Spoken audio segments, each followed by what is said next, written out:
Hi guys, welcome to revision time. आज है 18 जनवरी 2024। आज की करंट अफेयर चलिए हम स्टार्ट करते हैं। अगर आप सभी को मेरी ये वीडियो अच्छी लगे तो वीडियो को लाइक ज़रूर कर दीजिएगा और साथ ही बेल आइकन प्रेस करके चैनल को भी सब्सक्राइब कर लीजिए। इस तरह के कम टाइम के करंट अफेयर्स की वीडियो आपको हर दिन मिलते रहेंगे। तो चलिए फिर शुरू करते हैं आज की करंट अफेयर्स, मगर उससे पहले जान लेते हैं 17 जनवरी को पूछे गए क्वेश्चन का सही आंसर क्या है। क्वेश्चन था friends, world employment and social outlook report किस संस्था द्वारा जारी की जाती है। Option A IMF, option B WEF, option C ILO, option D IBRD। इसका सही आंसर है ऑप्शन सी ILO के द्वारा, इंटरनेशनल लेबर ऑर्गेनाइजेशन। चलिए अब आज के करंट अफेयर्स में स्टार्ट करते हैं। क्वेश्चन नंबर 1, हाल ही में किस देश के वैज्ञानिक भारत के अंटार्कटिक अभियान में शामिल हुए। इसका आंसर है बांग्लादेश और मॉरिशस। मॉरिशस और बांग्लादेश के वैज्ञानिक भारतीय अनुसंधान केंद्र में भारत के अंटार्कटिक अभियान में शामिल हुए हैं। उनकी भागीदारी कोलंबो सुरक्षा कॉन्क्लेव पहल का हिस्सा है, जिसमें पर्यवेक्षकों के रूप में बांग्लादेश और सेशल्स के साथ भारत, श्रीलंका, मालदीव, मॉरिशस शामिल हैं। वैज्ञानिक 3 से 4 महीने के लिए अंटार्कटिक अभियान में भाग लेंगे और इस दौरान वे ध्रुवीय विज्ञान से संबंधित विभिन्न विषयों के सहयोगात्मक अनुसंधान करेंगे और पर्यावरण की चुनौतियों को भी समझेंगे। नेक्स्ट क्वेश्चन, हाल ही में डेनमार्क के नए राजा कौन बनाए गए। इसका आंसर है प्रिंस फ्रेडरिक। डेनमार्क के क्राउन प्रिंस फ्रेडरिक नए राजा बने। महारानी मार्गरेट द्वितीय ने पद छोड़ दिया और क्राउन प्रिंस फ्रेडरिक डेनमार्क के नए राजा बने और उनकी पत्नी क्राउन प्रिंसेस मैरी डोनाल्डसन रानी बनी। डेनमार्क के 900 साल के इतिहास में पहली बार ऐसा कोई शासक है जो राजगद्दी छोड़ रहा है। डेनमार्क की रानी मार्गरेट द्वितीय ने 52 वर्षों तक शासन करने के बाद ऐसा कर दिखाया है। नेक्स्ट क्वेश्चन, 2023 में भारत का सबसे प्रदूषित शहर किसे घोषित किया गया। इसका आंसर है बर्नीहाट। मेघालय का बर्नीहाट दिल्ली को पछाड़कर भारत का सबसे प्रदूषित शहर बन गया है। रिपोर्ट जारी करता है CREA, centre for research on energy and clean air. CREA report महत्वपूर्ण क्षेत्रों में खतरनाक PM10 सांद्रता को रेखांकित करती है। नेक्स्ट क्वेश्चन, हाल ही में लाई चिंगते किस देश में तीसरी बार राष्ट्रपति चुने गए। इसका आंसर है ताइवान। ताइवान में हाल ही में राष्ट्रपति चुनाव हुए थे, जिसमें लाई चिंगते की डेमोक्रेटिक प्रोग्रेसिव पार्टी ने चुनाव जीत लिया और अब वे तीसरी बार ताइवान के राष्ट्रपति बनेंगे। नेक्स्ट क्वेश्चन, किसे मरणोपरांत तेंजिंग नोर्गे सम्मान से सम्मानित किया गया है। इसका आंसर है सविता कंसवाल। राष्ट्रपति द्रौपदी मुर्मू ने मरणोपरांत सविता कंसवाल को प्रतिष्ठित तेंजिंग नोर्गे राष्ट्रीय साहसिक पुरस्कार से सम्मानित किया गया। उनके पिता राधेश्याम कंसवाल को दिया गया यह पुरस्कार पर्वतारोहण के क्षेत्र में सविता की असाधारण उपलब्धियों का प्रमाण है। सविता कंसवाल उत्तराखंड के उत्तरकाशी जिले के लोथरू गांव की बहादुर पर्वतारोही थी। सविता कंसवाल ने 16 दिनों की आश्चर्यजनक अवधि के भीतर माउंट एवरेस्ट 8,848 मीटर और माउंट मकालू 8,485 मीटर दोनों को फतह करने वाली पहली भारतीय महिला पर्वतारोही बनकर इतिहास रच दिया। 4 अक्टूबर 2022 को नेहरू पर्वतारोहण संस्थान द्वारा भेजी गई टीम के सदस्य के रूप में द्रौपदी का डंडा चोटी पर चढ़ने का प्रयास करते समय सविता हिमस्खलन की चपेट में आ गई और उनकी मृत्यु हो गई। नेक्स्ट क्वेश्चन, हाल ही में भारतीय सेना ने किस वर्ष को प्रौद्योगिकी अवशोषण वर्ष के रूप में मनाने की घोषणा की।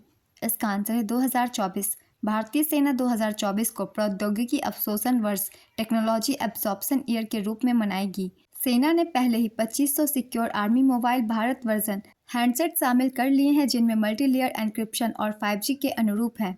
अब तक 74,000 करोड़ रुपए की 37 परियोजनाओं को मंजूरी दी जा चुकी है। इससे पहले भारतीय सेना ने वर्ष 2023 को परिवर्तन का वर्ष घोषित किया था। भारतीय थल सेना अध्यक्ष लेफ्टिनेंट जनरल मनोज कुमार पांडे हैं। नेक्स्ट क्वेश्चन, हाल ही में एप्पल को पछाड़कर जनवरी 2024 में दुनिया की सबसे मूल्यवान कंपनी कौन बनी। इसका आंसर है माइक्रोसॉफ्ट। माइक्रोसॉफ्ट के शेयरों में 1.6% की बढ़ोतरी हुई, जिससे इसे $2.875 ट्रिलियन का बाजार मूल्यांकन मिला। माइक्रोसॉफ्ट जनरेटिव आर्टिफिशियल इंटेलिजेंस पर गंभीरता से काम कर रही है। इससे उसे निवेशकों को आकर्षित करने में मदद मिली है।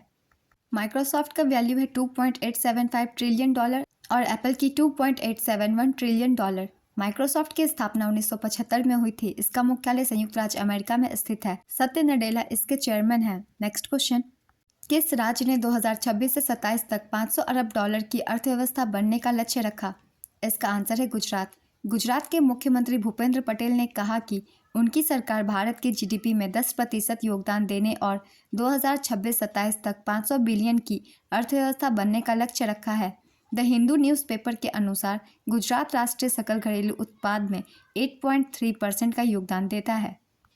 उन्होंने कहा कि गांधीनगर में स्थित Gujarat international finance tech city आने वाले वर्षों में दुनिया के प्रमुख अंतर्राष्ट्रीय वित्तीय केंद्रों में से एक बनने की ओर अग्रसर है। नेक्स्ट क्वेश्चन, हाल ही में दक्षिणी नौसेना कमांड के चीफ ऑफ स्टाफ किसे नियुक्त किया गया है? इसका आंसर है रियर एडमिरल उपल कुंडू। रियर एडमिरल उपल कुंडू दक्षिणी नौसेना कमांड के चीफ ऑफ स्टाफ बने। इन्हें विशेष रूप से पनडुब्बी रोधी युद्ध में अनुभव और विशेषज्ञता प्राप्त है। इससे पहले उन्होंने guided missile frigate INS Shrikant और मिसाइल कार्वेट आईएनएस कुठार का उत्कृष्टता से संचालन किया। वर्तमान में भारतीय नौसेना अध्यक्ष एडमिरल आर हरि कुमार हैं। नेक्स्ट क्वेश्चन, हाल ही में किस शहर ने सबसे लंबी सोलर लाइट लाइन स्थापना का विश्व रिकॉर्ड बनाया? इसका आंसर है अयोध्या। अयोध्या ने सबसे लंबे सोलर लाइट लाइन स्थापना का विश्व रिकॉर्ड बनाया। दुनिया की सबसे लंबी solar light line Guptar Ghat से झुनकी घाट और नया घाट तक घाटों को जोड़ता है। अयोध्या में श्री राम मंदिर का 22 जनवरी 2024 को प्रधानमंत्री नरेंद्र मोदी द्वारा उद्घाटन किया जाएगा। नेक्स्ट क्वेश्चन, अंतर्राष्ट्रीय पतंग महोत्सव मुख्यतः किस राज्य में मनाया जाता है? इसका आंसर है गुजरात। गुजरात में अंतर्राष्ट्रीय पतंग महोत्सव आयोजित किया गया। गुजरात के मुख्यमंत्री भूपेंद्र पटेल ने 7 जनवरी को अंतर्राष्ट्रीय पतंग महोत्सव का उद्घाटन किया। 7 जनवरी से लेकर 14 जनवरी तक यह पतंग महोत्सव गुजरात के कई शहरों में आयोजित हुआ। मकर संक्रांति का पर्व पतंग महोत्सव के नाम से भी जाना जाता है। इस बार पतंग महोत्सव के लिए 55 देशों के 153 पतंगबाजों ने हिस्सा लिया। नेक्स्ट क्वेश्चन, हाल ही में किस राज्य सरकार ने युवा निधि योजना का शुभारंभ किया? इसका आंसर है कर्नाटक। कर्नाटक के मुख्यमंत्री ने बेरोजगार युवाओं के लिए कर्नाटक के शिवमोगा में युवा निधि योजना शुरू की। यह योजना उन स्नातकों और डिप्लोमा धारकों को बेरोजगारी सहायता प्रदान करती है जिन्होंने शैक्षणिक वर्ष 2022-23 में अपनी डिग्री प्राप्त की है। सरकार ने डिग्री धारकों को 3,000 रुपये प्रति माह और डिप्लोमा धारकों को 1,500 रुपये प्रति माह देने का वादा किया है, जो पिछले 6 महीनों में नौकरी पाने में असमर्थ थे और उच्च अध्ययन नहीं कर रहे हैं।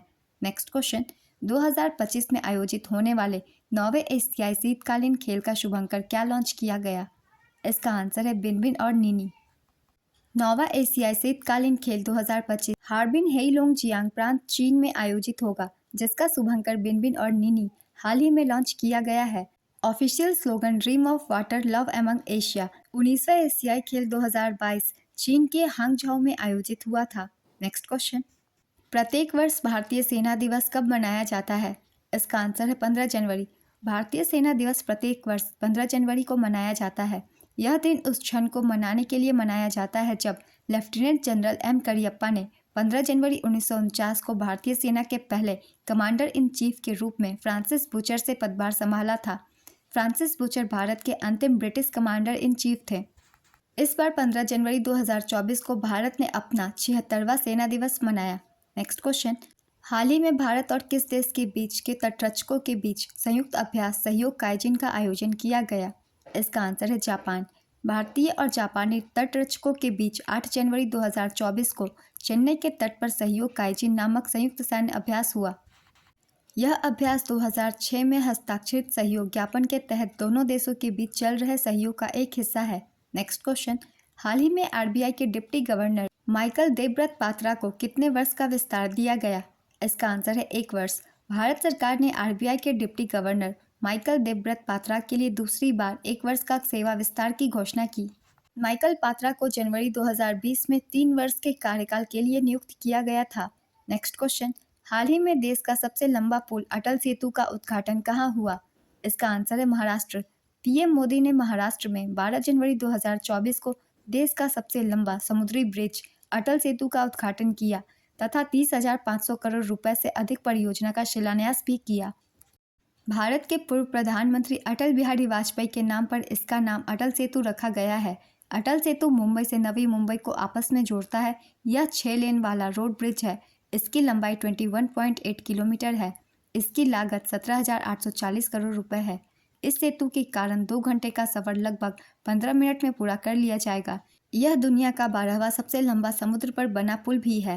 नेक्स्ट क्वेश्चन, हाल ही में किस बैंक ने सम्मान रुपए क्रेडिट कार्ड लॉन्च किया? इसका आंसर है IndusInd bank.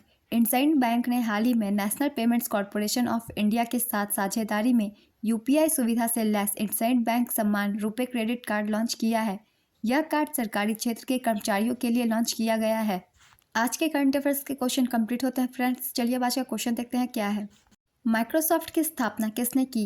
Option A Tim Berners Lee, option B Bill Gates और Paul Allen, option C Steven Paul Jobs, option D Ray टॉमिल्सन।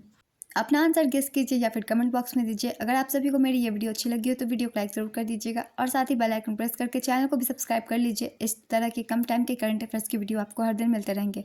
फिर मिलते हैं नेक्स्ट वीडियो के साथ। आप सभी को थैंक यू।